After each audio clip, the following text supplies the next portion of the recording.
engine 32. Let's see, I guess I'm in my 43rd year with the department and my 35th year as chief there.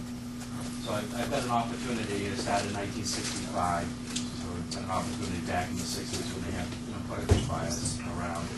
And I learned from a lot of the people that were involved before me and got a chance to talk about some of the problems that they ran into. And I have a little section here what I call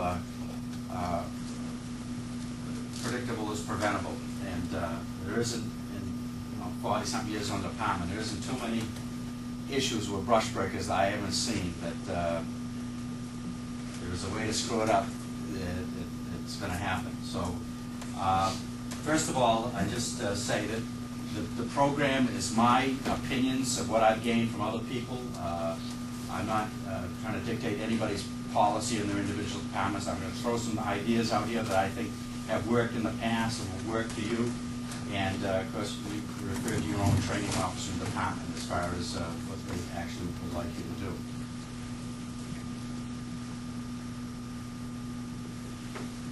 As far as the brush fires are concerned, we'll talk about winter fires, grass fires. We'll talk about during the high fire season, which is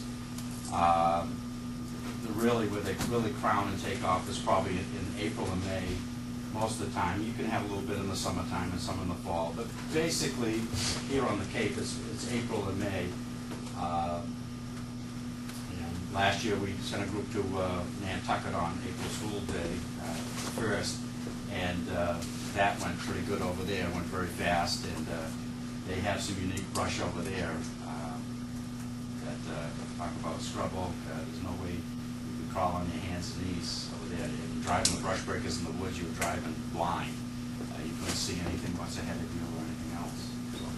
But the key to rapid containment is the ability of the incident commander to quickly and accurately size up the incident as presented. It's not an exact science, but there's a bunch of key players that are involved. There's your operators in the fire alarm, it's the fire tower operators, there's the airplane if it's in the air, and when you get there, what you first is presenting to see what you've got. And what it really is trying to build something in your, what are you going to call it, your Rolodex of things that have happened, you've seen happen, you've got some experience, and you know what's going to happen the next time, or have a pretty good idea what's going to happen the next time. And we'll try to bring on how all these players come together. Size up is en route to the fire information, like I said, the tower of the plane, when you first get there, on arrival, how much is burning, direction of travel, the alignment, the type of fuel, whether it's oak, whether it's pitch pine, scrub pine, the heat of the fuel, what time of the year, the slope, is it going uphill, downhill? When I say the time of the year makes a big difference, but there is some things that we say we can go out to a normal everyday brush fire, and we can hit them head on with a little head coming out, just burning like that and think nothing of it. And there's some other times I'll go over a fire that we had in February that burned many acres that the brush breakers try to head on attack the wrong way, and the thing went right by him, and it burned many acres on February 4th, I think it was. So you can get fooled and get complacent. How much equipment is needed? Like I say, time of the year, class of the day, time of the day, because the fires burn best probably going to be 11, 1, 2, 3, and it starts to go the other way. The wind direction, the velocity. On the Cape, southwest wind has got a little bit more humidity than northerly winds coming across from the land mass is going to be a much drier thing. Makes a big difference. What's the velocity? Last rain, humidity, big factor.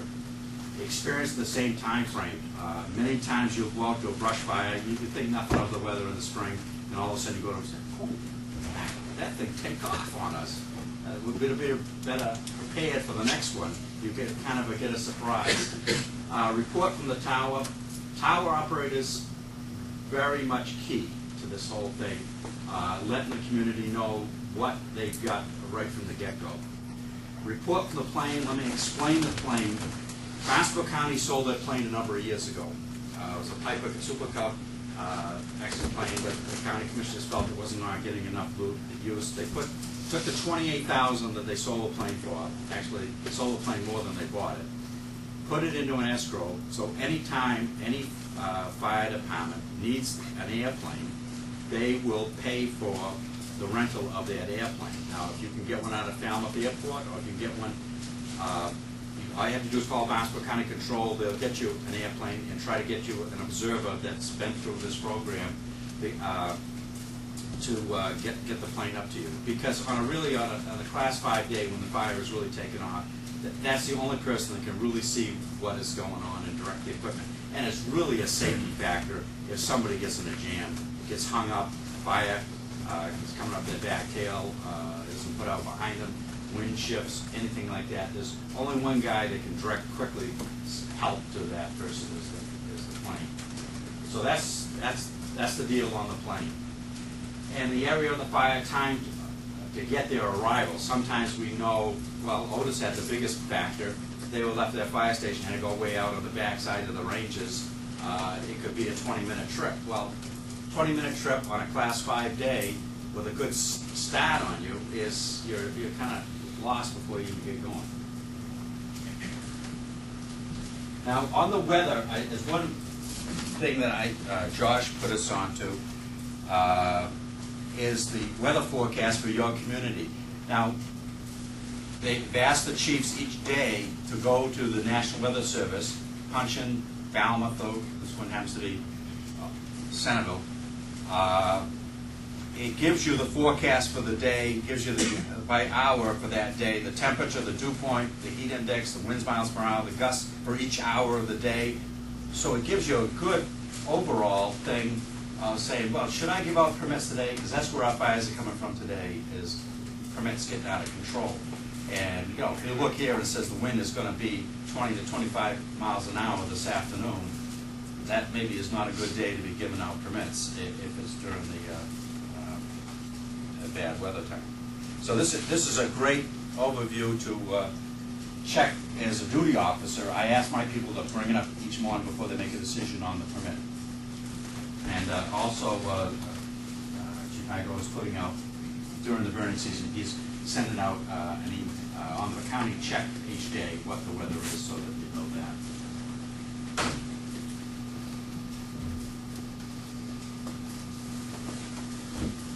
Tower reports the fire is moving fast, crowning, turning black. I say this is the experienced tower operators really make a big difference. Guys that have been there a long time, you know, Bobby, Jim, you know, we have the old timers that used to be up there, you know, Crawford, Hoxie, and Stanley, and Vaughan. When they told you you had a problem, you had a problem.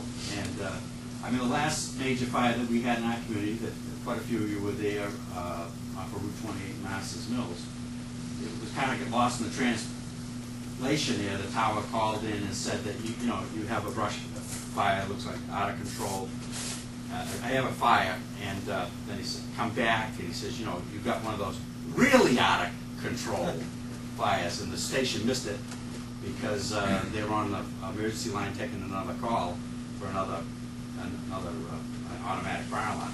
So it's imperative that tower operators have good, concise, clear conversation with the community during those times when you're really the fire is going to take off, and letting them know you've got a problem.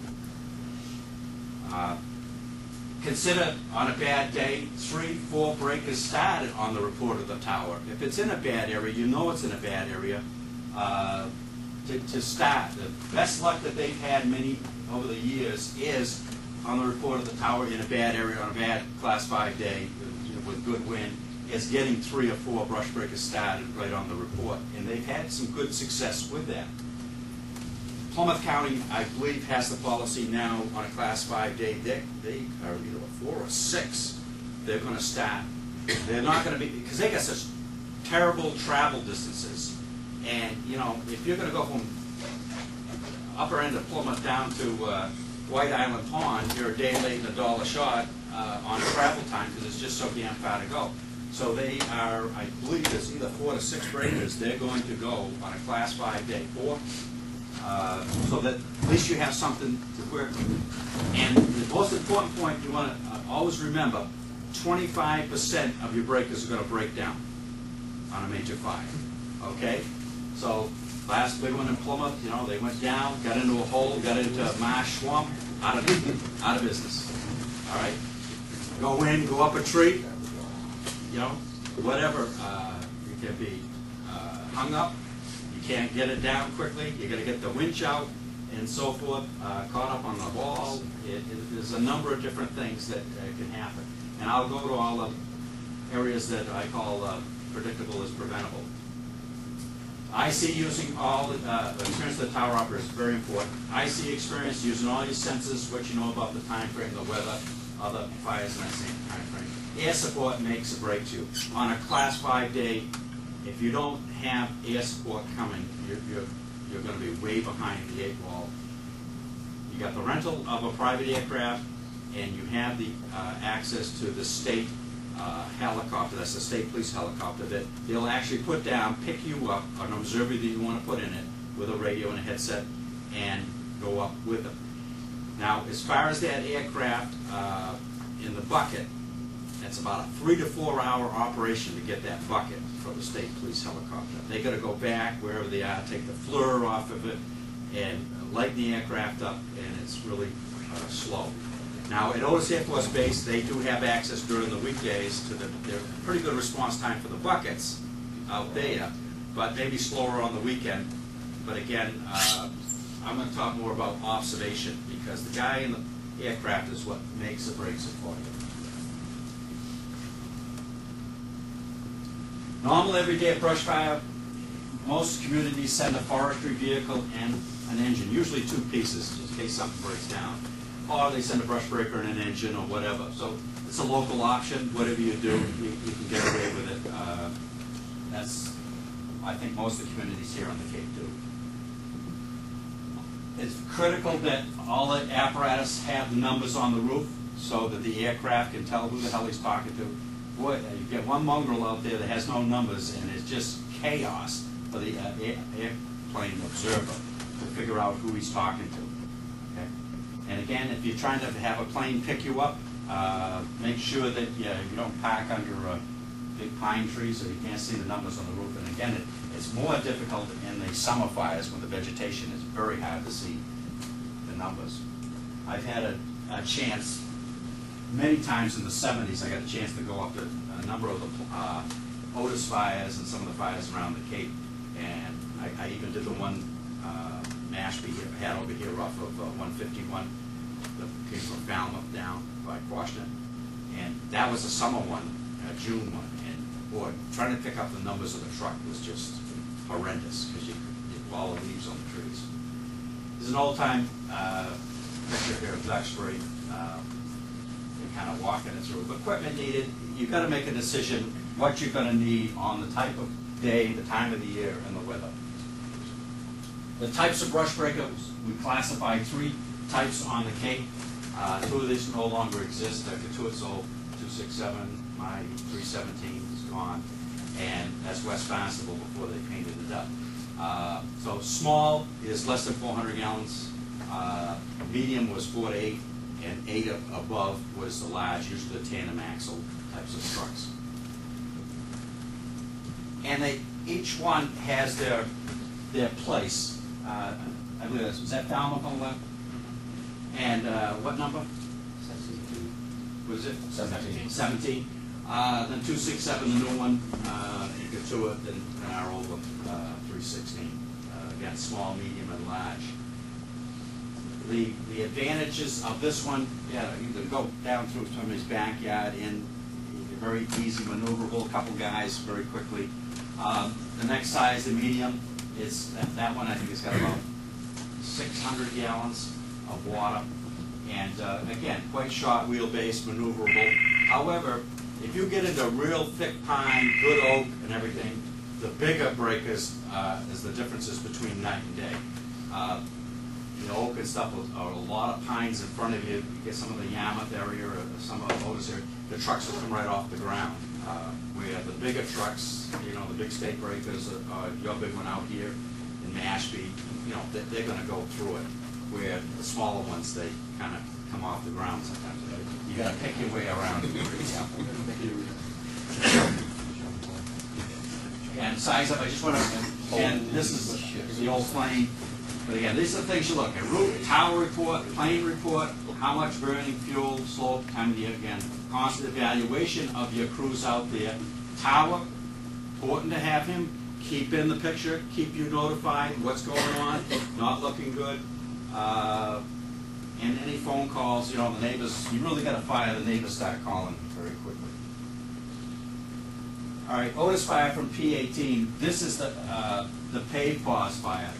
And this is a pretty good sized fire going, and you can see the head fire up there taking off, and you can see a hell of a lot of sideline fire. But, you know, everybody concentrates on that head. The key that I'll go over and over as far as the brush breakers are concerned, and a strategy and tactics for major fires, I'm not talking about two big fires, but major fires, is anchoring that origin of the fire and running the brush breakers down the sidelines, one right after another. And that's a major campaign there. There's a lot of sideline. That's a lot of trucks. I mean, you know, it's all our trucks that we have in Barnstable County, and probably a group of task force from Plymouth. You need a lot of things. And during the bad fire season, once the fire is taken off like that, you'll see the mushroom cloud. You need it. Get to the rear of that fire and come down. Let house trucks, forestry trucks worry about the head fire and exposures and things out there, because you can't control that unless you get the sidelines done. Because I'll show you some problems if you don't take care of the sidelines. Okay, brakes, tanks, first. Again, time of year. The red flag, I just put the slide up again. Red flag, you're hearing that terminology come out now on the weather. You'll see it pop up on the weather forecast on the tabular thing. And red flag warning means that critical fire weather conditions are either occurring now or will shortly. A combination of strong winds, low relative humidity, and warm temperatures will create explosive fire growth potential. That's the simple definition of it. It means fire is going to crown, and it's going to take off on you fast.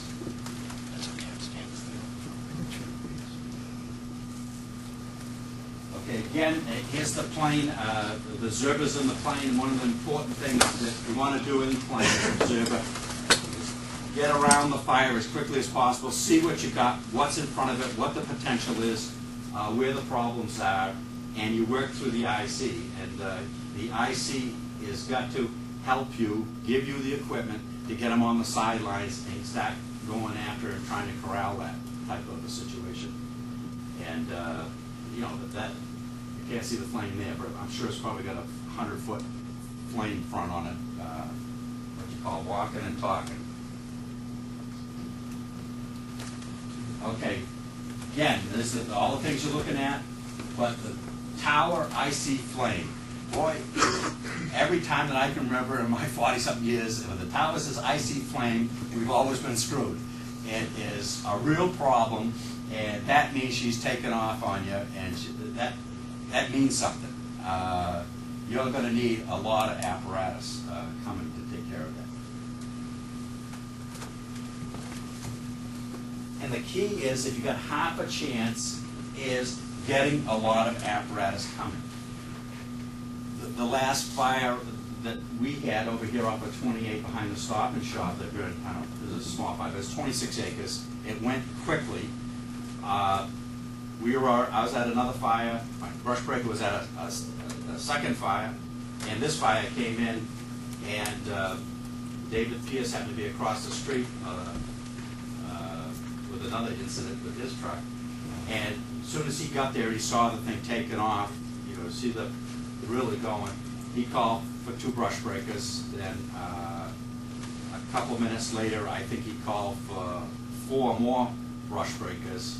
And he said, oh my God, he said, I'm not even my town, I've called for 6 brush breakers. So when I get up there, I looked at what I saw when I was going down the road coming, I called for 6 more. I said, Davis is gone. I thought I really screwed up calling for 6 trucks right away. Well, if you're going to get in there and try to do the job and stop it from going long distances, you've got to have the resources coming to take care of it. But let's quickly size up your potential. Look at the exposure maps, type of fuel, what you've got ahead of it. You've got to know what's ahead of it. You've got to have those geodetic maps in your car, or best yet, if you have the GIS capabilities to see what's ahead of it. How much equipment do I really need? And be specific. I want 6 brush breakers and 2 tankers, or maybe some of you have pre-arranged cards. Some of you have first, second, third alarm brush fires up and down the Cape.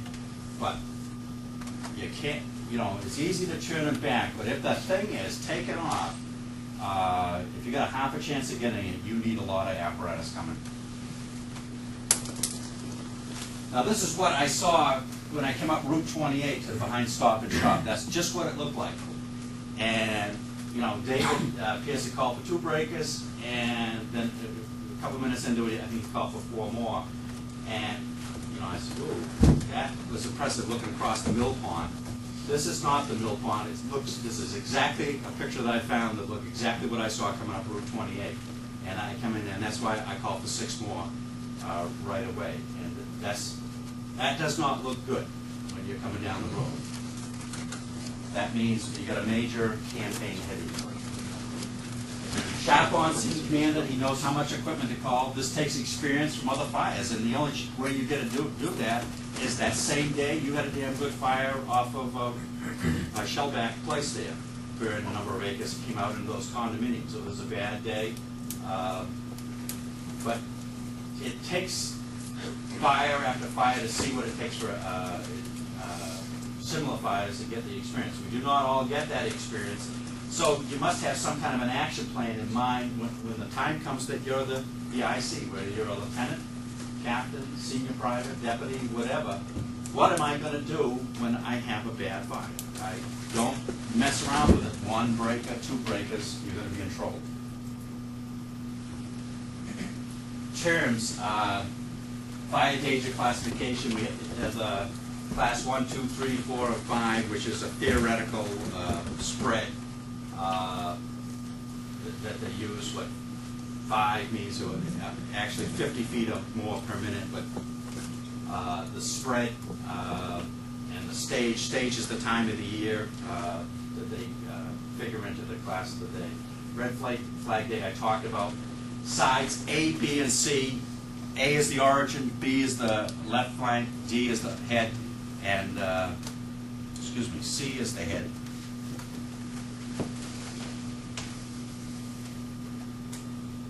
And D, and you can divide this into quadrants: A, B, B, C, same as a house fire. There's no difference there. Strike teams and task forces. Strike teams are all similar units. So if I had a strike team of brush breakers, it may be 5, 6 brush breakers. Strike team of engines, 5 engines, maybe have a chief officer in charge of it.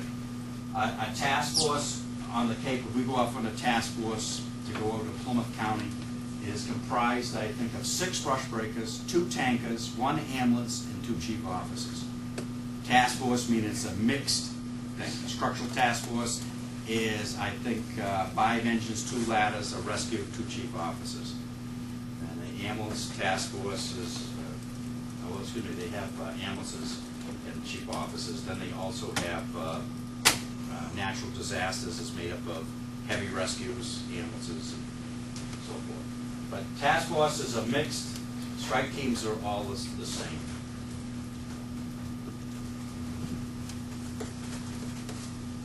All right, divisions. Under the new Barnstable County Incident Command System goes into effect November 1. All the chiefs have been given a copy of the new format. Really, the biggest change in there is they put all the terms of NIMS in there.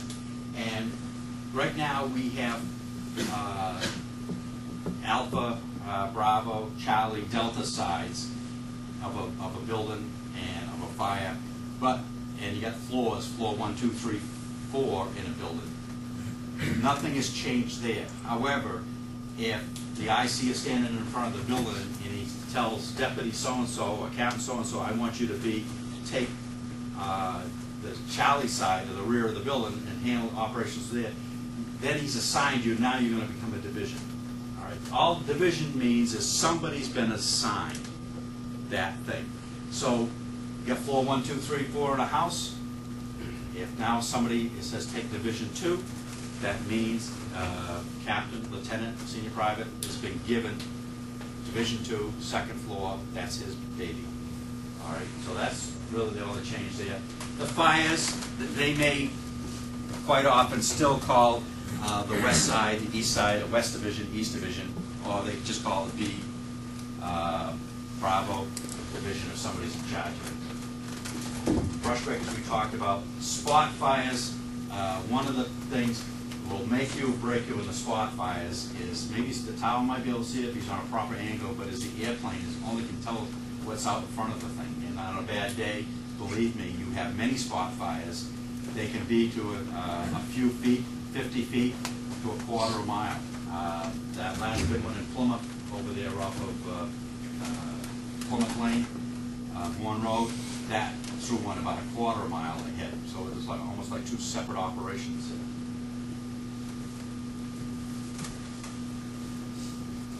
All right, there's a number of tactical concepts that we're going to talk about. We'll talk about the winter fires, grass fires, and the nasty fingers, standard egg fire, fire starting in a large track across the road upon arrival, fire starting in a large track, no access, like that one you had off of 151 here a number of years ago. Fires cross the river or brook. Rivers, brooks, mud holes, they all put you out of action as far as sideline continuity. Fire going up a large hill or across the swamp, the valley effect, wind change, turning sideline into head. Head fires making the big stand. We'll talk about head fire as structural exposures. Okay. First one I talk about was a fire that we had a number of years ago in our town. It started for kids working on the skating on the pond, and they had a bonfire. It's February day, winds about 25, 30, gusts up 35, 40 miles an hour. Humidity down 4 to 8%. You know, those real cold, crisp days. I mean, it wasn't, the temperature had got up in February, so it was fairly warm. It got up, I think, into the 40s to almost 50. And they had the campfire, bonfire that got away from them. And it took off, we'll talk about the complacency. Can I sneak in here? There was a road here.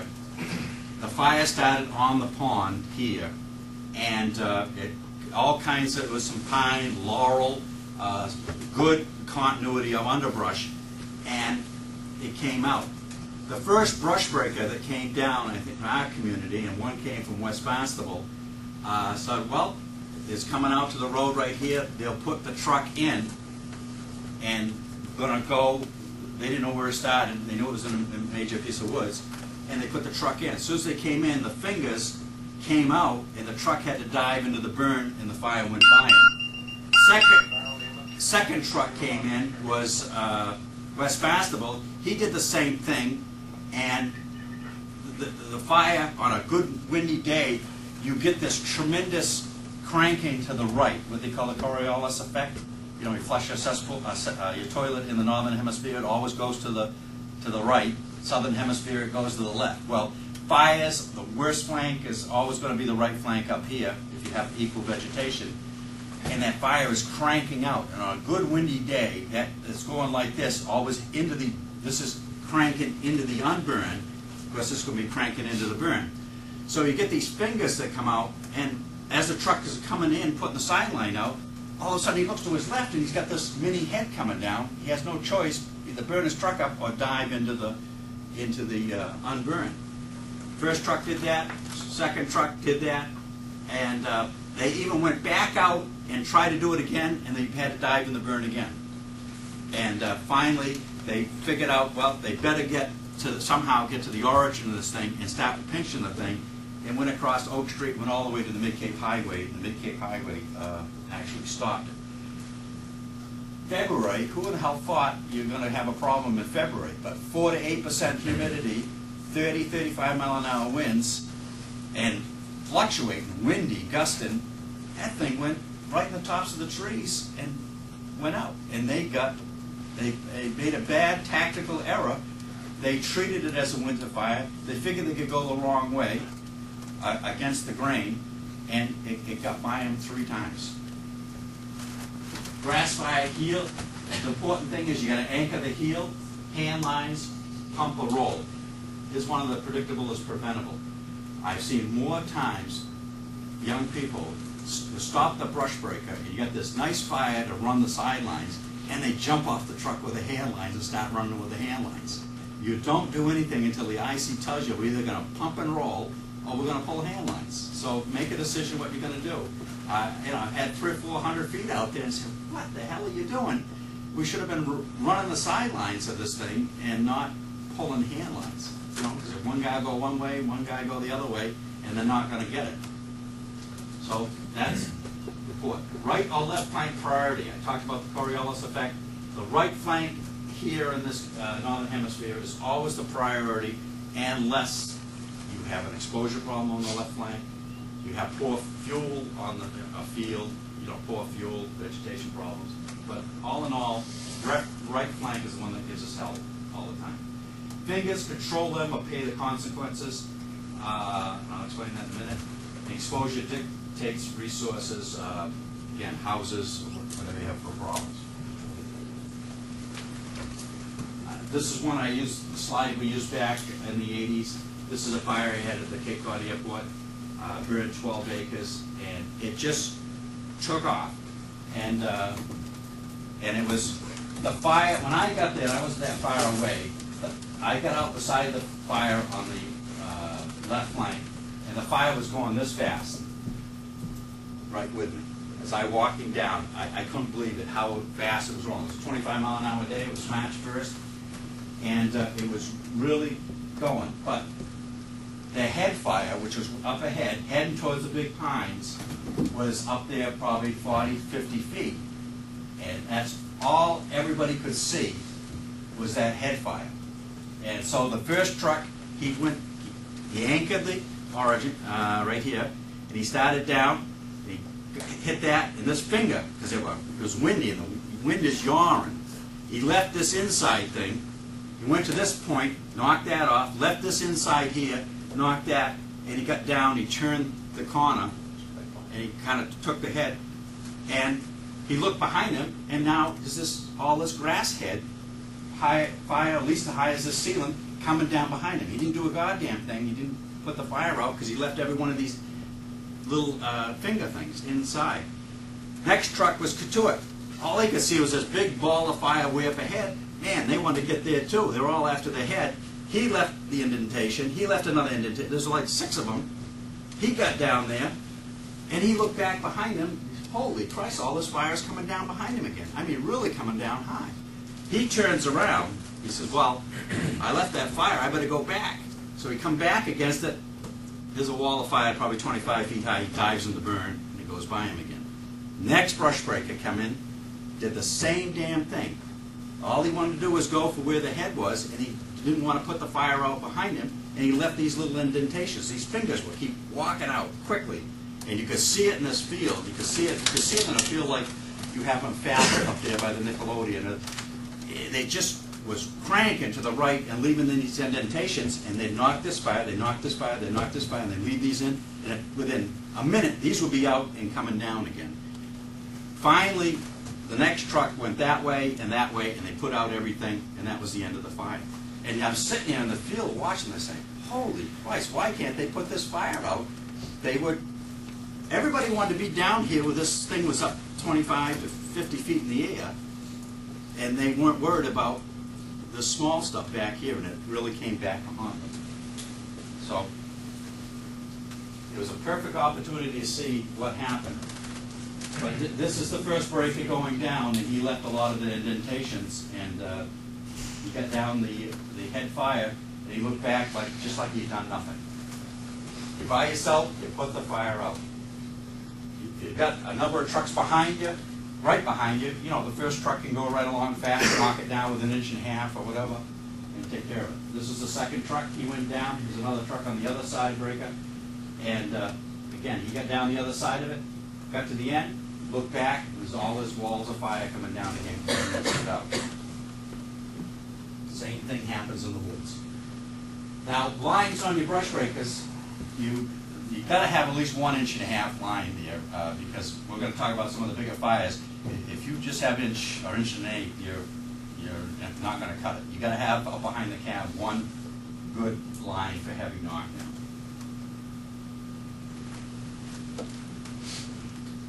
All right. Again, this is the spot fire issue that. But there's the silos. Fingers keep coming out. If you don't take care of them, they're going to come back and haunt you. But this here, this is the one that, boy, it's hard to pick up. And the plane is the one that can get it very quickly for you. As the trucks are coming down the side, they can go out and get it. But if the tower's at the right angle looking at the fire, he might be able to pick it up. But it's tough. And that can come back and haunt you as a good fire in a minute. All right. This is not the greatest slide, but I like to, it's a fire that's anchored. This is a fire that started on the edge of a field, and I'm sure that's a class 5 day. That thing is, there's a couple BTUs there, and you want to be riding on your brush breaker, trying to attack that thing with 1 inch lines or 1.8 inch, the standard forestry lines. Again, the side of the fire that's going to be the worst here in this case is going to be the right flank. But when you go in, you're going to put, if you're by yourself and you don't have help behind you, you put the fire out and knock it down. Get it down, and so you're basically not going to worry about anything coming behind you to get you in trouble. But you're going to need some good punch from 1.5 inch line when you take that right flank going in. But that's an easy fire. It's anchored. You know where it is. But again, it's not simple. It's going to need a lot of apparatus. That thing is taken off. Again, this is anchored here, but that's just what they look like. I've seen it so many times from the airplane, and when you're on a brush breaker, you can't see this, what's up there. And it's impressive. It really is impressive. If the fuel is there, that thing is really going.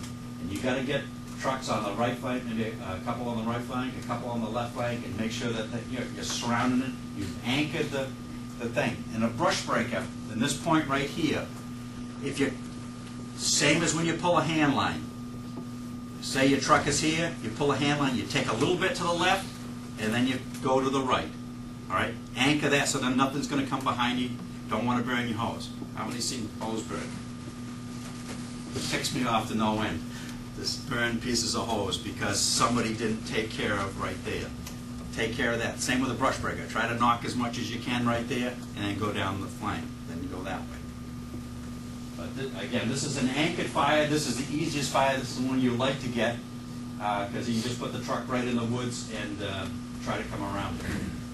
We always try to work from the unburned, pushing the fire back into the burn. There are some cases, we'll get to in a minute, where you're going to have to work from the burn side. But what it does, remember, you skip all the unburned pieces right back into the unburned, and as you go by, another fire starts up behind you. Say, where the hell that come from? Well, you got to be careful. Large brush fire anchored. Anchored with even with the brush breakers. Decision left or right flank with the breakers, and why. I talked about the right flank is the one that's going to give you the trouble, and why. Watch for multiple sets. Some of the worst, a lot of times we get complacent.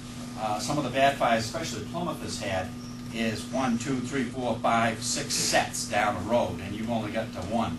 You got to be aware of that. The tower is the one that can help you there. Spot fires, the aircraft is the one that's going to get you in there to the origin of the fire. By yourself, move slow, put all the fire out. If you have a number of trucks, the first truck, take that 1.5 and an 1.8 and go fast, but as long as you got people behind you and working as a group.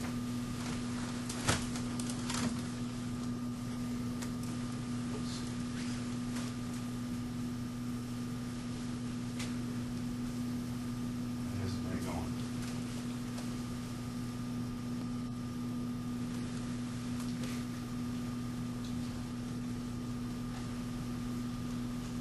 Whoop.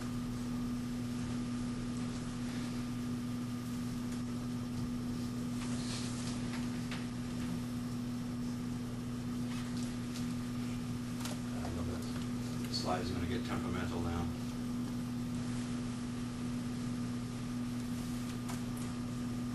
Oh, good pictures, too, yeah.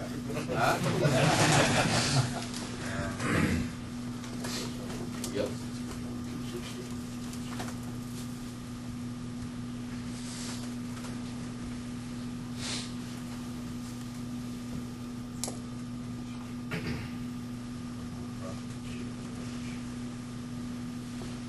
You guys getting this, right?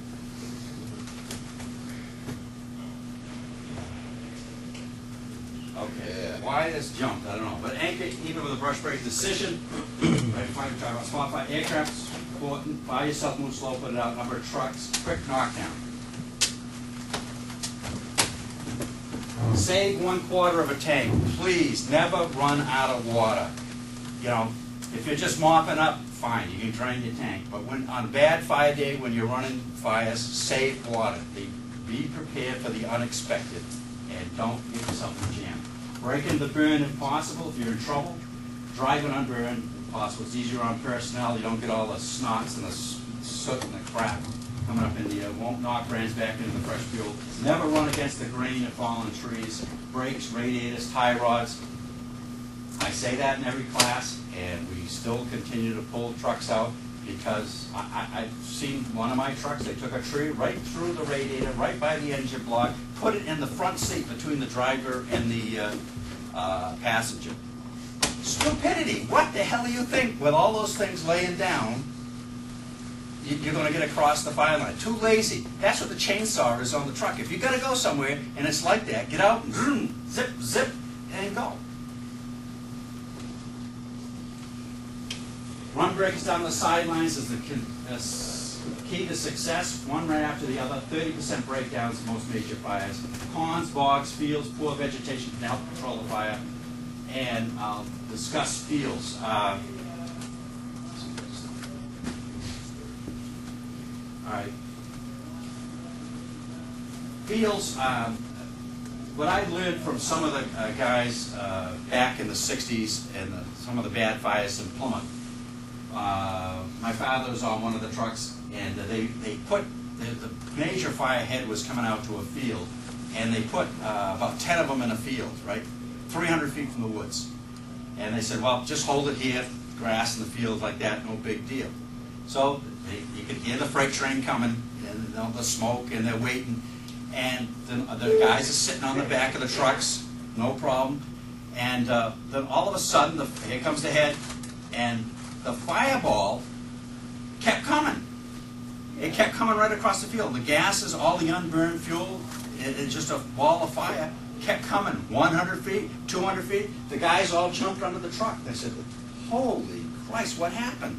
All that unburned fuels kept burning as it was coming out of the woods.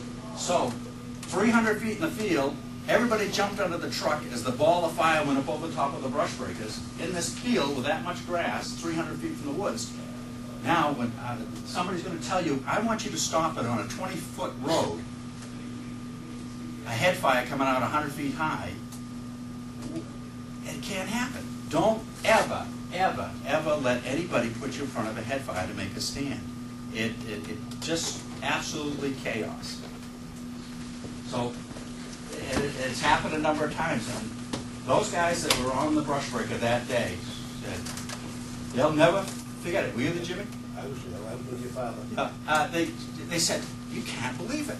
The fire just keeps going, fuel that high in the field grass, and the fireball just keeps coming at you.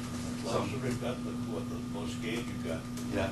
And Somebody said, get under the truck, but we did get under the truck. Of course, we didn't have any of this stuff, though, No. either. This is, again, here's the anchored fire. This way to put one truck down one side, another one right after it, down the left flank, try to get one right after the other. The plane, one of the important things with the plane is, again, he'll get you to the spot fires, there could be several, is once we get the fire corralled, we try to leave some of these breakers in the woods. You've got to have people in staging, you've got to have extra trucks, tankers ready to go. But if you leave some of the trucks for a while, if something starts to pick up, you're not a day late and it's all a shot getting a truck coming out of staging. After a while, you have to leave some trucks kind of at pivotal points in there on a bad fire day. Nobody wants to do it. Man, I'm driving that truck, I'm heading for the head and see what's going on. If there's a point in time the plane has to say, look, we've got to periodically have trucks stationed for a while in there, ready to jump on something very quickly. Again, just the trucks coming right around the head and trying to take it. But again, inch and a half. It helps you in trouble. Fire crossing the road. This is our old P-18. How to get breakers to the origin. Aircraft most important. And how do you anchor the origin and have aircraft take breakers to the origin. If you've got a fire at a big track, it's coming across the road, you got a problem. This is a fire that started in a big track. This is a picture. We have a slide, 35mm slide, that looks just like this, is up in Plymouth. They put, I think, 12 or 14 breakers. One of the officers said, we're going to stop it on this road. They lined them all up. Then, of course, the smoke comes. And then the rumble of the train coming, of the fire making all the noise, sounds like a tornado. And then they said, everybody out! Can't see your hand in front of your face. Where the hell you going? And this is what, after they got them out, this is what happens when it comes through. Now, when you get 100 to 200 feet in the air, several hundred feet wide, there is absolutely no way of doing anything. That's a danger. No one ever put you in there. Here's a fire that started in pieces coming across the road. So a couple, if she's long gone going the other way, you come down, you're driving a brush breaker. This is a stump, what do they call it? Stump jumper or something. The pine barrens, they have the same pines we do. And if she's long gone, you have some choices. I mean, say this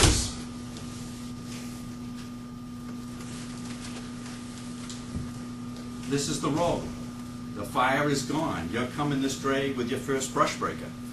What do you do? If you say, well, I'll take off and I'll go after the head, what is going to happen? This is a good fire here. These sidelines are going to always be cranking out, and they're going to jump the road again and go down behind you, and everything that you put out is going to be a waste of time, and you're going to be down here, and you're going to have another head coming. You have no choice but to jump in the burn as the fire goes by you.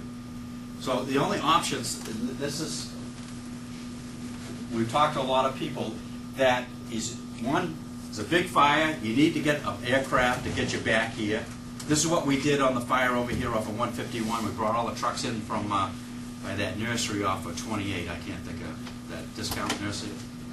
Huh? Yeah, White Coit Landscaping. That road goes down by Quashnet. Yeah, eventually we try to get all the trucks to the rear of this thing and come down the sidelines.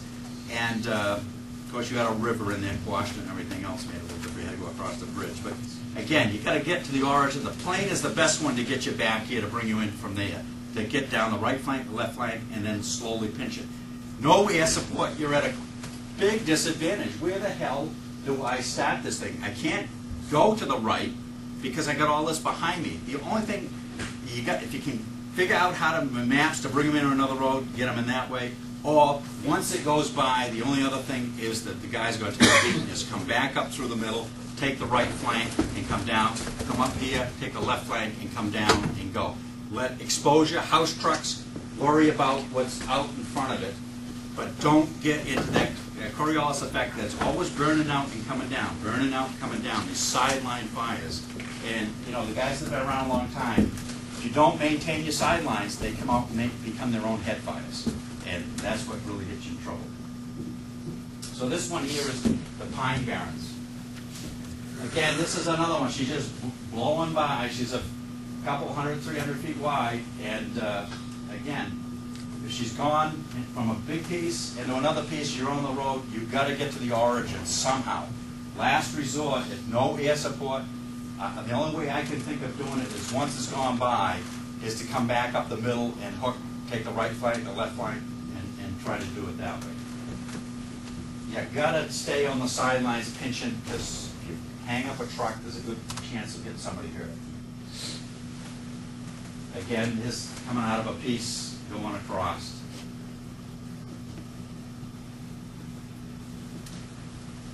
Is the Pine Barrens again.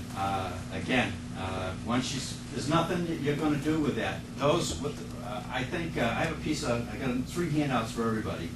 And a young lady from California talks about there's winners and there's losers. There's house fires that are winners and there's losers. And if it's a loser, we sit back from the outside and dump water.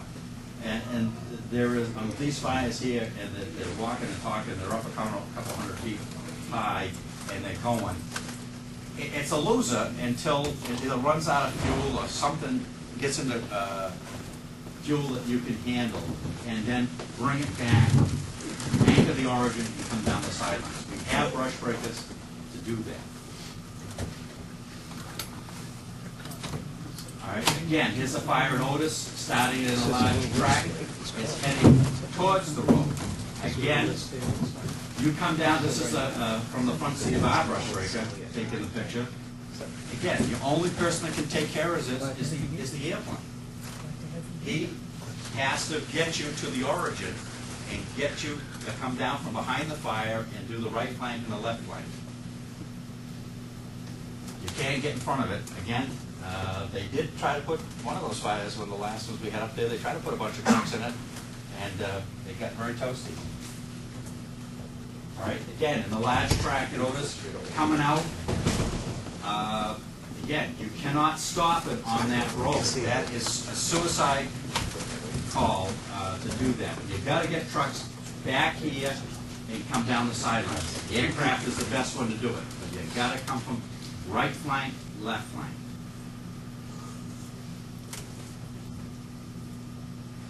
What can you do? Aircraft is critical to bring breakers to the origin. Anchor the origin as soon as possible. Structural apparatus cover homes. Must pinch the sidelines from origin, or fingers will come out and become head fires and haunt you. No aircraft, you're going to constantly play catch up. You're on a big fire. You're really dead end with all the shots.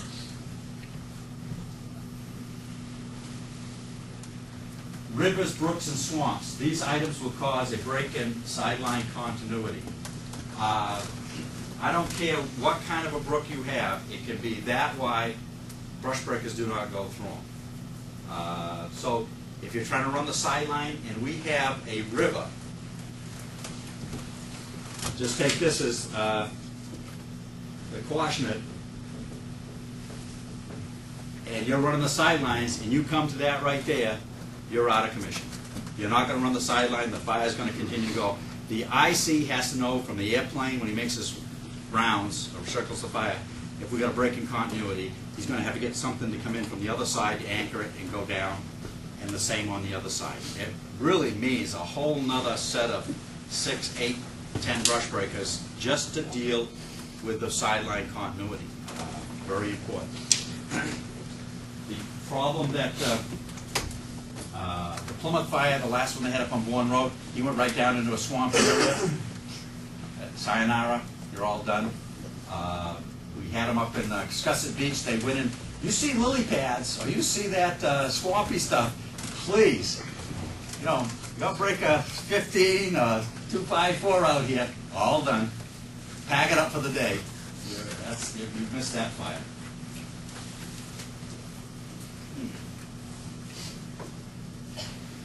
Okay, this fire is back in the 80s. This is Scusset Beach, I think 400 or 500 acres.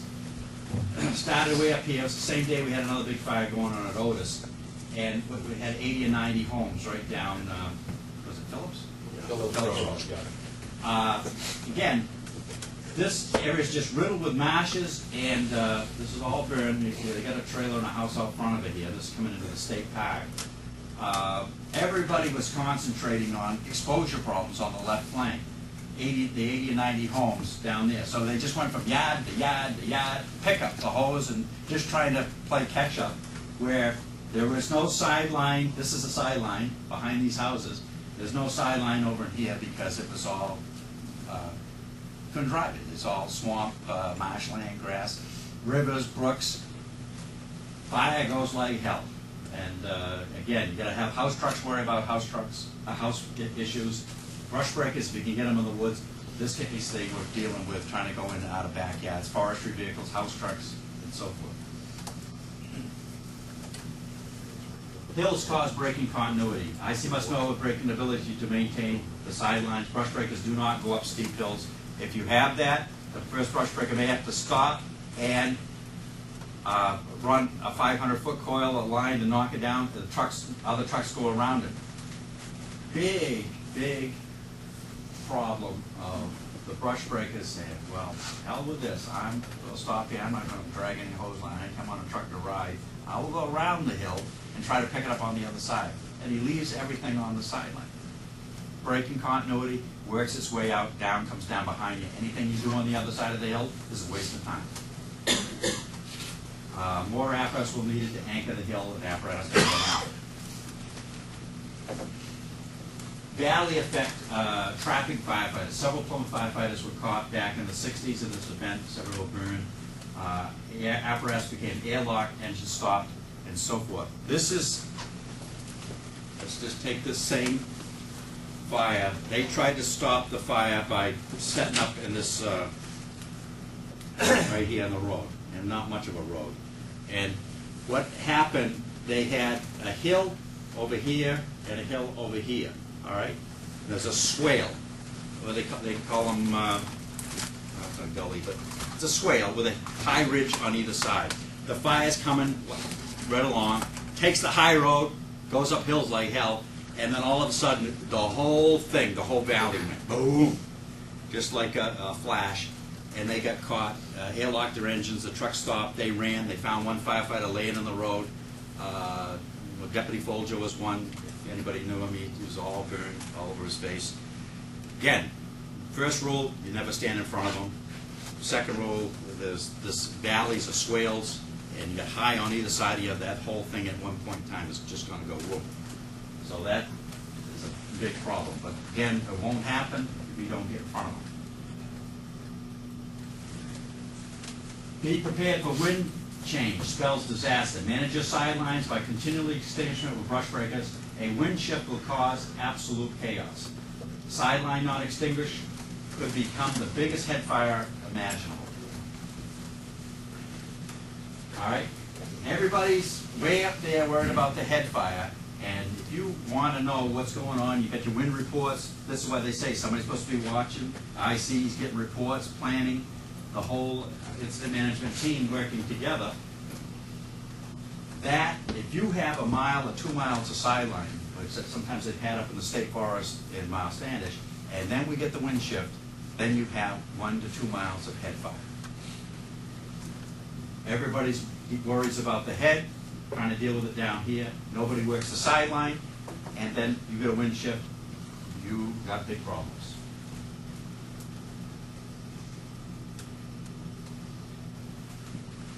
Again, this is a recent fire in the Pine Barrens.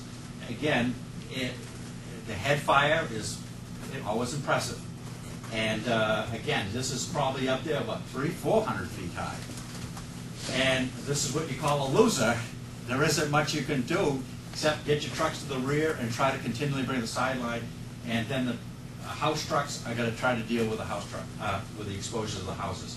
Now, when you have a house truck, and you're trying to deal with a head fire, and you're trying to protect houses, again, you've got to be very cautious of it coming into you like that. I mean, you've got to have some protection of the houses. You've got to have a good, tied into a hydrant, good water supply, maybe deck gun. You have access to SCBA when things get tough and everything else. And that's we don't have that on brush breakers. We don't have it on forestry vehicles. And So that's a problem in dealing with that. This is Glen Charlie Road 65 fire. This is the day that they blew an engine in West Barnstable County piece, and they're rescuing the guys out of the woods. But again, massive fire came down probably from the southwest line area, and my old man is driving the truck there, and the fire came right down across. But they just came from a point, and they just had a long conversation with a lieutenant from another fire department that says, fellas, I want to put you in. That fire is up there. You can just see the glow coming. He says, I want to put people that haven't got a clue are going to try to put you in positions against the head fire on the right flank that are going to get you burned, if not killed. There's a 65 fire in Plymouth. This was a Class 5 day in the White Island section, and 18 sets on one road. So I mean, beep before you start. I talked to Andy Flynn, who was the chief. He was on a brush break at another fire that they had a good fire because they were tied up. And somebody went right down this road and boom, boom, boom, boom, boom, boom, 18 of them. Now, the reason I like this slide here, they came into White Island Pond and you got 200 and 220 homes. And what they did, they took all the brush breakers and basically put them fighting house fires. And they, I know my father said he went down the road without brush breaker, and he said, we save a house, lose a house, save a house, lose a house. If the house had any fire on it, he wrote it off. Don't even waste your time. All the houses that were summer cottages around the ponds, if they had any grass coming right into them, and they were up a little bit so the fire could go into the house, that's a goner.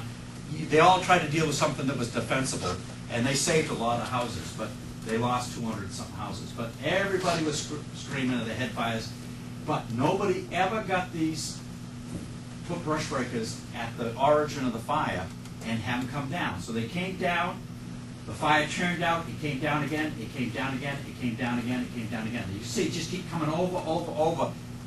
They burn out and they come down this massive 200-300 foot wide fires and down again. You can see, even on the left flank, it went out, it went out, it went out, it went out, it went out. As the wind yawed, nobody ever put trucks down the sideline. Everybody was screaming up here, chasing the head, because that's where they were losing the houses. They even called Boston trucks to come down there. And they came down there with 200-gallon tanks and, you know, say, where can we draft, or where are the hydrants?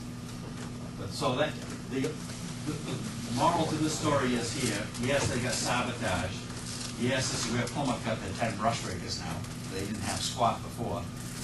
And so they have 10 on the line now. And everybody got a lot of them. But this is a problem when you have somebody give you that many sets.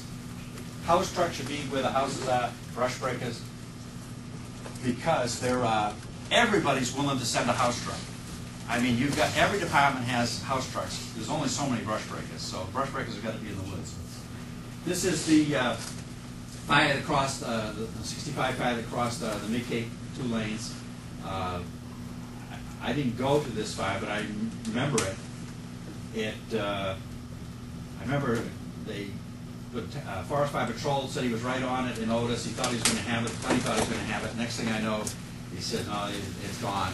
And the time those trucks came out and around, it was origin of the Mid-Cape Highway. It came out there about 300-400 feet wide, many hundred feet high, went across both lanes and set down 500 feet in the state forest, and then kept going and burned out to Route 6A, excuse me, and 130. So again, his Otis' truck out there, they're all dressed for the party, you notice, not a coat, boot, helmet, nothing. So, but that was the way they operated in 65. So you don't get in front of this. This is just show when you're out there. Again, the big stand rarely works. How will you kill? This is how you kill firefighters. Can't make a stop on a Class 5 day. If you've got the pitch pine and it's thick, there's no way. A 22-foot road is not going to do it. The Mid-Cape Highway didn't do it, and that's 4 lanes. I was like, this side is one of my firefighters, you know, danger area, keep out. That's Otis, the impact area. But see, that it's the continuity. I mean, that stuff goes. This is sandwiched in the 60s. I think it's 64 or 65. It's the auxiliary. You notice they're all dressed for the party. and that's their truck right there. They put them right in this field, backed their truck in, and it came out from Wardley Road up by Holly Ridge Golf Course. And of course, then all of a sudden, everybody's screaming, "Get out of there! Get out of there!" They just drove the truck to the lines, tank dangling off the back, and then they came into the field. But again, they could have got fried very easily. When you got a fire front coming out 100, 150 feet high, you can't stand in front of it. And I told you about the field that happened in Plymouth. It keeps going right across the field. They had a sideline fire. They had 4 or 5 brush breakers, this same fire, off of Wardley Road. And the fire had a little spot, and they're watching it, and it started to go, and they said, well, we better send a truck in there. They sent one breaker, and they're all sitting there. Within a couple minutes, that thing had burned a couple acres, and the trucks were all sitting there, the brush breakers, and the time they got into it. So you can get real explosive conditions. I don't know if you want to take a break. Yeah, why don't we take a short break, Chief? Yeah. Or bathrooms or something like that. Thank God for parents. Wayne Wright is 21 years old. Watch your neighbors. He fights forest fires in California. Or at least he used to. 4 months ago, he was caught right in the middle of a 1,500-degree firestorm. First you say it, then you do it. And this wall of flame See ya. just ignited. It went crazy. And he was burned over 40% of his body. Next thing I knew, it just blew me flat on my face, hands out, and then the next thing I knew, I was burning. And I actually remember burning, you know, thinking, I'm going to die, I can't believe this, I'm going to die. That's what I remember, is that, see that twister right in the middle right there? Yeah. That's what I remember looking straight at. And I You're was right by those vehicles back there, right? on the other side of the road there. Considering the pain I went through in the past, this is nothing, really. How long are you going to be bandaged up like this? I figure about a year. He's had skin grafts and surgery, and for 1 hour a day, 5 days a week, he goes in for physical therapy.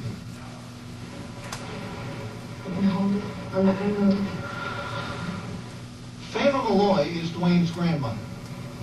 You go through this every day also, in a way, don't you? We had seen the fire on the TV, but didn't realize until about 9 o'clock that night when they were trying to get a hold of his parents that this had happened to him. You literally didn't think he was going to make it through the night? They didn't think he would. And he was swollen up, so his head was spewing out. He's the pressure chamber. Are these tears of joy right now? Yeah. Because he's going to make it, right? That's what counts. It was a lot worse a few months ago. Yeah. But just making it isn't all that Dwayne Wright has in mind. He's not just fighting his way back to health. He's fighting his way back to the fire line. Let me ask you a question that's going to sound like a real dumb question to you. Why do you want to go back? Why do you want to go back and fight fires after this? I love that job. The adrenaline, it's not an ordinary job. It's something I love to do. We go to auto accidents, heart attacks, anything, you know, and it's just to help people. Look at that thing go.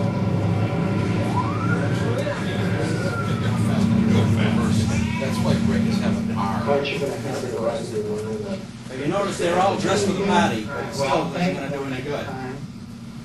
But I'm not going to worry about it. I don't have any nightmares about this incident at all. Look how little You ever vegetation. wonder how you survived? That's why I don't feel sorry for myself. I thought I was going to die. I remember laying there just thinking, oh my God, all this heat was coming around me. Felt like I was shrinking. I actually remember that, just burning, going. And I was screaming, and screams I can never repeat, just chilling screams. I remember looking at the camera right there. And I did look down once and see my skin. I said, I'm burned, I'm burned. And from there, it was just, you know, I'm alive.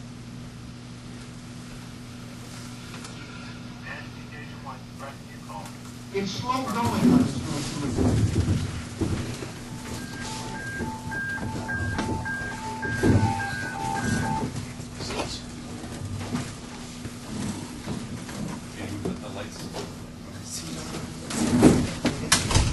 So that's a pretty good take of what can happen with little vegetation. And again, standing trying to make the stop as it coming out the road. The vegetation wasn't that high. But still, on a bad day, you cannot get in front of it. And I just like that tape as a lesson. I showed to all my new people that what kind of Headquarters has at 361-350 respond. You can hire Trooper station coverage. Go to third call team. attack from, this is paid pause fire here back in the 80s. We were just talking about this earlier. Again, coming by paid pause. Again, here's a road here, right around. Again, when that fire's up there 150 feet high, there's no way you can be in front of it. You've got to get the sideline pinched and taken care of. Can't stop the fire on that road. Now, we do have issues where we're coming into the sides of houses and structures. We have to deal with exposures, and we do that. You know, houses are out there right tight into it, and again, house trucks, we try to get the house trucks to take care of that. They have good protection, they have hopefully got a water supply, and they have deck guns, they have SCBA, a little bit more to deal with than we do on the forestry. However, again, if it's coming like this into structures, we can't be there either. There's no way that we can deal with that. That is a massive loser coming into a situation. Who can tell you what is ahead of it and what the fire is doing? One person only, or two people. The plane, the only thing. That's why it's so critical. And everybody here on the Cape right now is so cautious about calling that plane. They've got the money for it. They use it. If you've got a bad fire, get it activated, because he's the only one who can see what's ahead of it. And the safety of our own guys that get hung up in the woods. That's the only one. There's no street signs in there. No house numbers. No house numbers, right? Go ahead, Ian first. Do they have like a list of resources for like, you know, pilots that have said will fly? Do they go from, or are they just calling airports? No, they call them the airport. Basically, they got that instruction company that instructors over in Hyannis. I forgot the name of the company that has actually they bought our plane, but they either take you up in the best plane to go up in would be like a Cessna, excuse me, a Piper Cub, because they glide. They just you sit there. I remember sitting over Otis. You don't even move. If you get any wind at all, you just sit there. The other option they have is a Cessna, a little more comfortable, but you got to be buzzing all the time, and so a lot of times you can't stay right with it. The helicopter, if you have quick access from the state police helicopter from Plymouth Airport, come right down, sit down, pick up one of your key people. They go up with a portable radio. Man, they can just hover right there and see everything. That's the best use of that helicopter. Yes, as I told you, the bucket, Josh trying to get it in for Nantucket, they told it we had the state colonel down there and everything else, like a 3-hour deal, 4-hour deal. So. But again, exposure issues, we've got to be realistic what we can do and what we can't do. Coming into houses like that, we got a problem. We shouldn't be there either. We all know about the slope and fires going uphill. Again, you've all seen the fires with California where the trucks are parked up on the road up here when it's coming uphill. Well, it's a clean clock of everything there. There's no place, again, you want to be on valleys coming uphill. Going uphill, so it goes up what, 2 or 3 times faster. There's an Otis fire, just showed this in the 60s. This is nice sideline fire. And again, the BTU's there. You have to use that 1.5 inch. There's no smoke to speak of, and you can see how hot it can get. You got to run that sideline. You're by yourself, you put it out. You got 3, 4, 5 breakers ahead of you, behind you. then the first crew, you talk. You say, look, I'm going to be the man that's going to knock as much as I can, as fast as I can, then I'll break off, and then I'm going to have another lead dog and do that, and you work as groups, 5 or 6 on a team. This staging is some of the older equipment. That was in the 80s. Again, you want to have trucks in staging, ready to pull in an emergency, almost like a rapid intervention team. You always want to have that spare stuff ready to go as a group. Firefighting orders, I know most everybody knows them here. Fires fight fires aggressively, but provide for safety. Initiate all actions on current expected fire behavior. Recognize current weather conditions and obtain forecasts. A lot of incident commanders don't even think about that. Ensure instructions are given and understood. What we're going to do, what's the game plan? Obtain current information on the fire status. Again, the plane is most helpful. Remain in communication with crew members, supervisors, joining forces. Determine safety zones, escape routes. You think about that with brush breakers too. Safest place is always you can dive in the burn. Sometimes you get hung up. It happened in Bourne where they burned the truck up. So establish lookouts. Again, in certain areas you can get people out there, retain control at all times, stay alert, keep calm, think clearly, act decisively. But you got to have a plan. Watch out situations is our original 1937 brush breaker and our fast attack truck and our patrol truck. The two-wheel drive, so it wasn't the real powerhouse in the woods.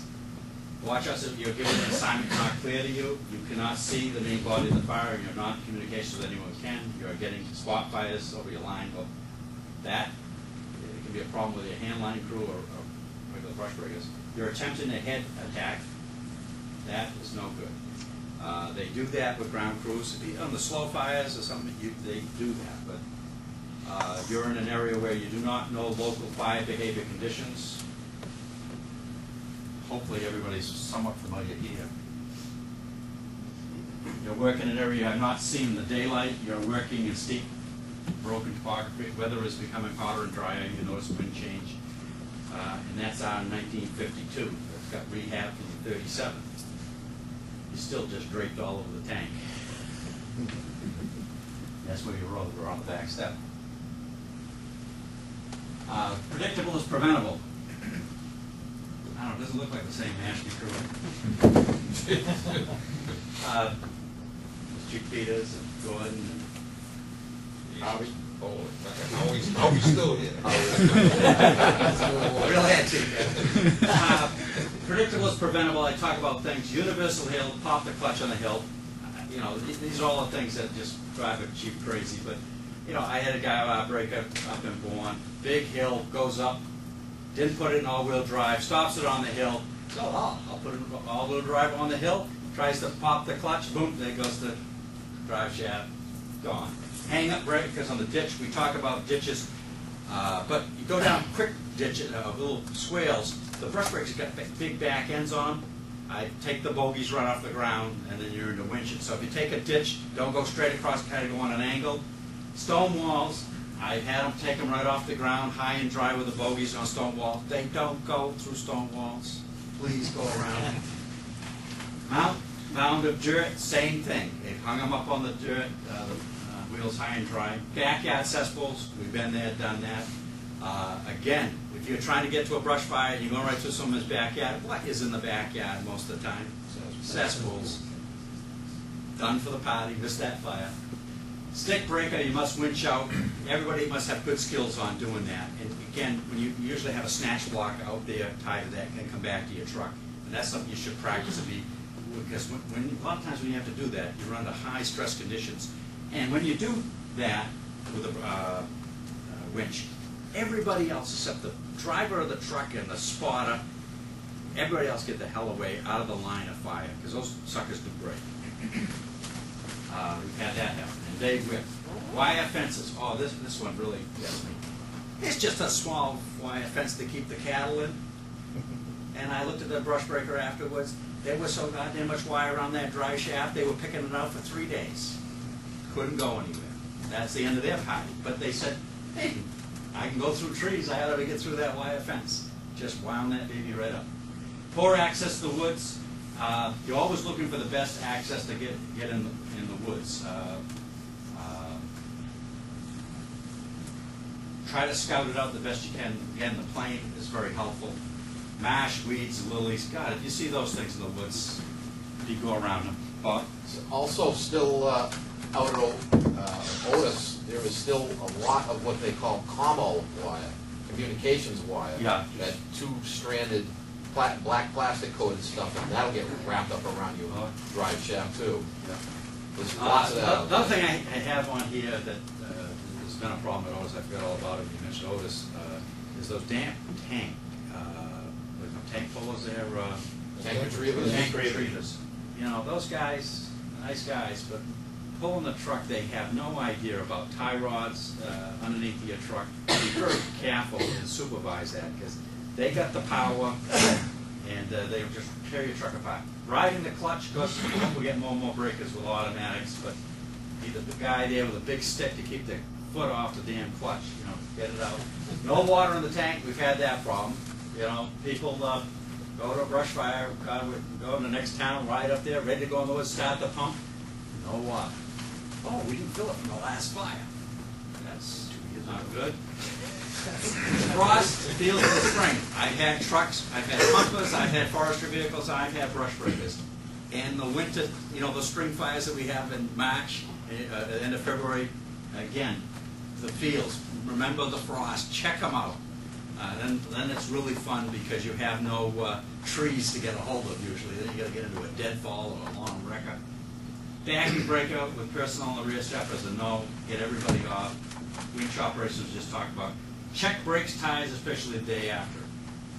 Any time that you go in the woods, come back, you make a good thorough check of your truck, you put it back in service, you got your water, your foams, and everything else. The next day, I can't tell you, I've had the brush breaker from the guys, the next day take the truck out, they will wash it, they come out of the door, and they hit the brakes, and there's no brakes, we've gone across the street, up over the sidewalk, we hit the front of the guy's house, we didn't hit the house, luckily he's working on the emergency brake. Masters Mills, we've gone down across 149, no one's been there, up the driveway across the street. I'm telling you, it's the next day that you pull the lines to drop the oil. When you go up there, thinking, you're looking at the tires, make sure they're all up, you're looking at your brake fluid on the ground, and please, don't come shooting out of your fire station to do your, especially brush breakers, to do your check.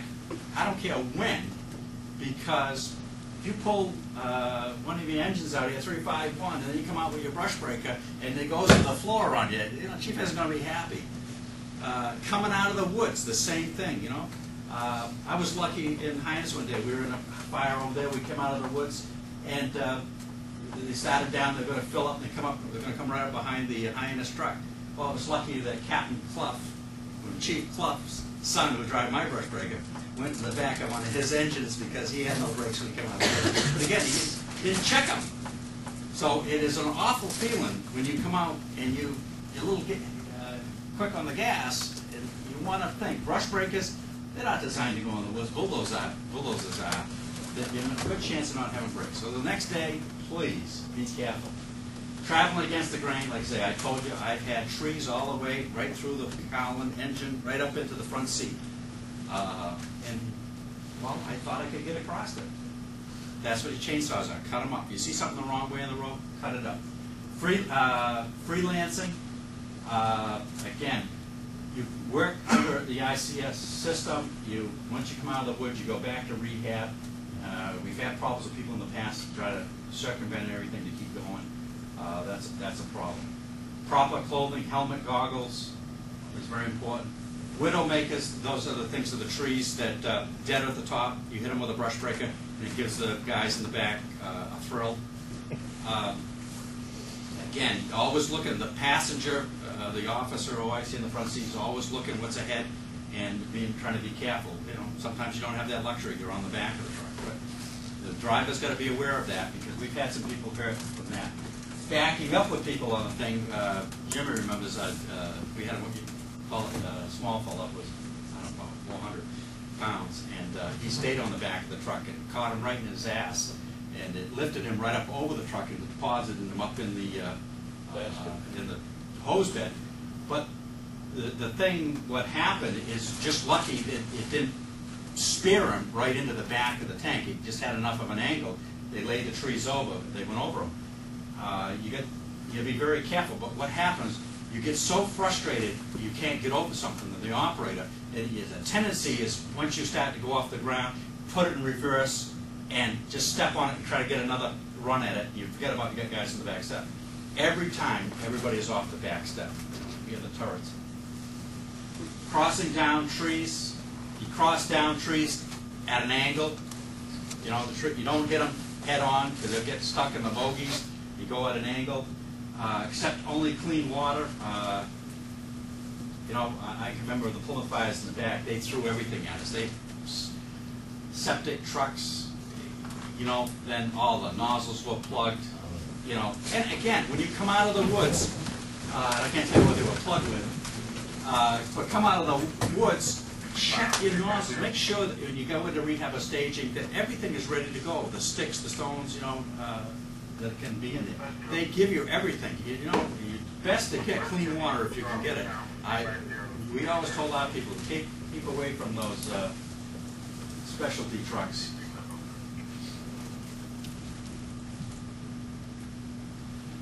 That's the old fastenable tower. Man in your breaker when in trouble. You know, hopefully the plane and get somebody to you. You have. I hope everybody carries fire shelters in their trucks. But again, you may have to burn out around the truck, put the nozzles up if you can to save your truck. West Baskerville got away with saving their truck doing that. Always a quarter tank of reserve, steep side hills. Get them if it's a shaky position. Get you guys off the truck. Everybody except the driver. Don't take chances with anybody on the back of the truck on big steep hills. You know, especially if you get coming and going. Don't take a chance. Keep everybody's bodies inside the turrets. We had a guy a number of years ago got crushed. IC determines the operation mode, pump and roll, or get up to 500-foot hand lines. Because that has tripped us up many times. IC strategy, evaluate the data that you have, state your objectives, develop an alternate plan, anticipate the unexpected, select a tactical plan that ensures high probability of success with personnel safety in mind. You've got to have set up an ICS organization that people are looking at this data.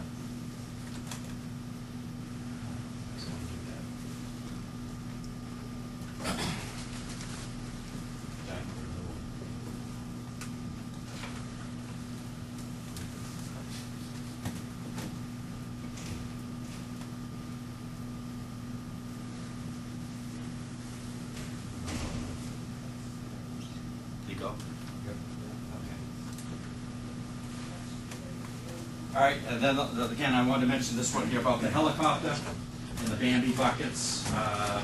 Again, the state police, there's going to be a long time frame. Maybe you can get it if you have to get it on some of the islands, or burial islands, or something like that. But again, they can be very helpful. They've done a good job. Otis can do a good job in certain areas and with those buckets. And but the National Guard, they're very good and they're willing to do it. And they have 2 buckets on there. And basically, that's it. Anybody have any questions? This is just kind of a broad overview of some of the things that I've run into over the years and what I've learned from other people. But again, anything you go away with here is the issue of putting your people in bad spots and always trying to work from the rear, pinching the fire, and that's the key. I don't care if it's a hand line, it's the same thing. Anchor it, go down the right flank, you go down the left flank, and constantly trying to pinch it.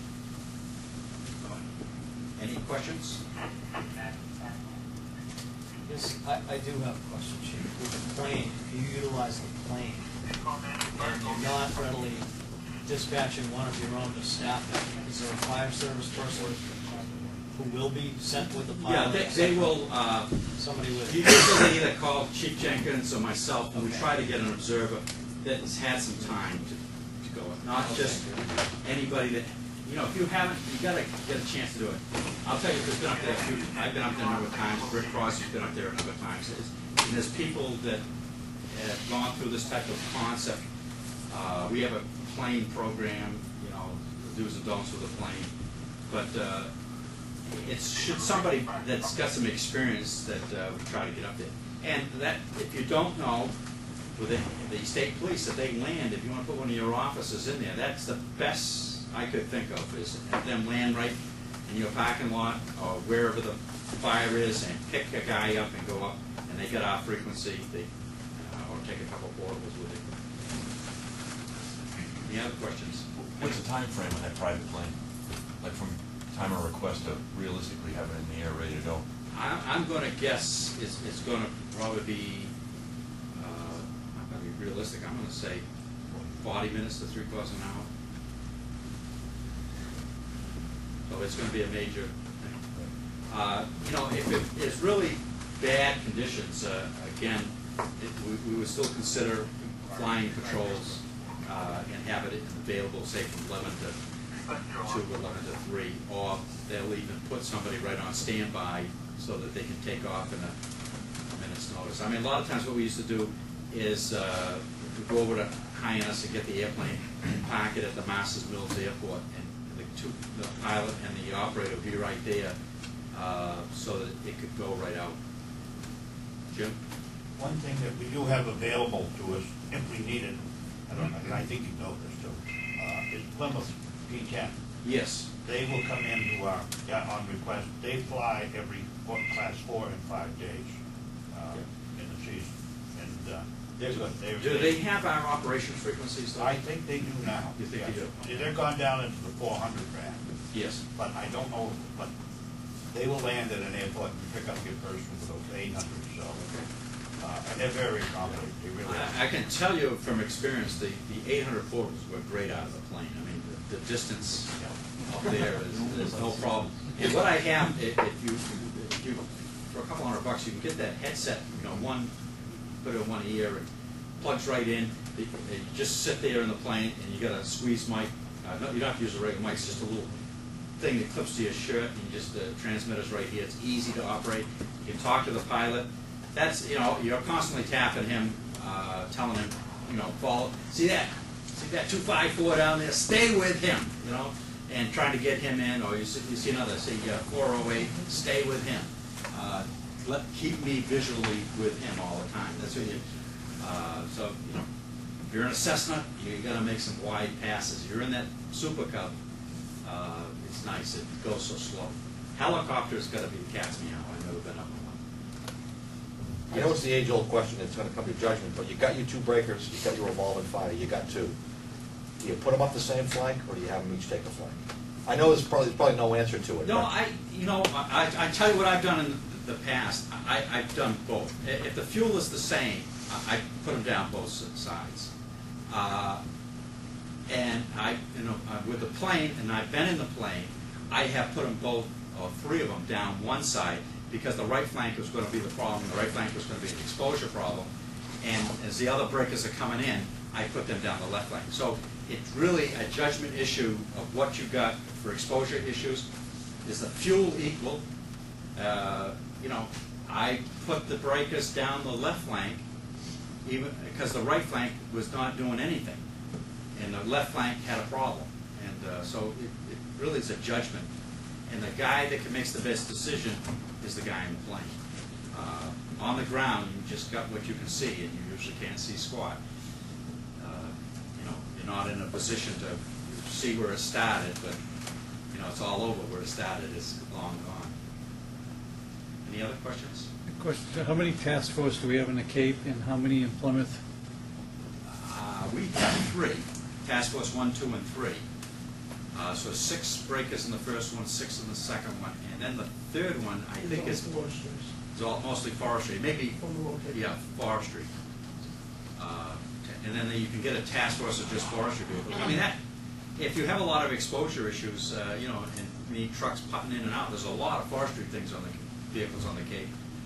Brush breakers, the IC has got to get that concept of, I got to keep that sideline under control, under check, and got at the window ships on it. That's where it was a disaster. And that's where the 57 fire really raised hell in Plymouth and Carver. They got a wind shift. But that fire was burning, I think, what, every minute. There's like 2 to 3 acres, 4 acres. Every minute was big acreage going on that fire. But once they get so big, they feed on themselves. Now, how many do they have in Plymouth? Plymouth has 9, Carver has 4, Wareham has 5, which includes... So Plymouth County probably has 3 I'd task say there must be forces. close to 30. Plymouth Yeah. County, 30, 35. Maybe more. Yeah. And Duxbury's in you there know, too, it's isn't just it? the opposite. Back in the 60s, all the breakers, all the good breakers were on Cape Cod. And that's why we spent days in Plymouth. And they had squad. Now, they have all the brand new stuff, all the new not Pharaohs, but the new Murphy's breakers. And everybody, Carver, Wareham, Plymouth, Duxbury, Asheville, Plumpton, everybody. And we're just slowly, my people have told me that this the breaker we have, it's gone. So I'll have none. I'm down from 2 to 1 we'll go to none. So, and you know, because of the cost of them, a new Murphy breaker is right around $450,000. 450. And you know, and then, well, how many fires did you go to, Chief? Oh, Yeah. that's it. You know, it just. Because we had a couple of slow years, that's Yeah. gonna make everybody But I turn think around. it's going to change, and that's what happened in Plymouth County. They had all those big fires. I remember the chief up there, he couldn't get pumpers, but he could get all the brush breakers he wanted. He couldn't get pumpers. His pumpers were falling apart, but he could get brush breakers because, you know, lessons learned. You know, the people saw what happened. Reactive instead of proactive. Right. So it's unfortunate. Any other questions? So hopefully give us some ideas, something to talk about. But you got to have that game plan in your mind. On that bad day, 1 or 2 breakers to cut it. It's got to have them coming so they can keep one right after the other down the sideline, get around that hit. And always keep that aircraft in your mind. If it's got a big track and it's going places, think about the aircraft, because that's the only safety margin you have is that aircraft. And if you get your person up in it, all the better. And then if you have the emergency or the mayday or the breakdown, you can deal with it.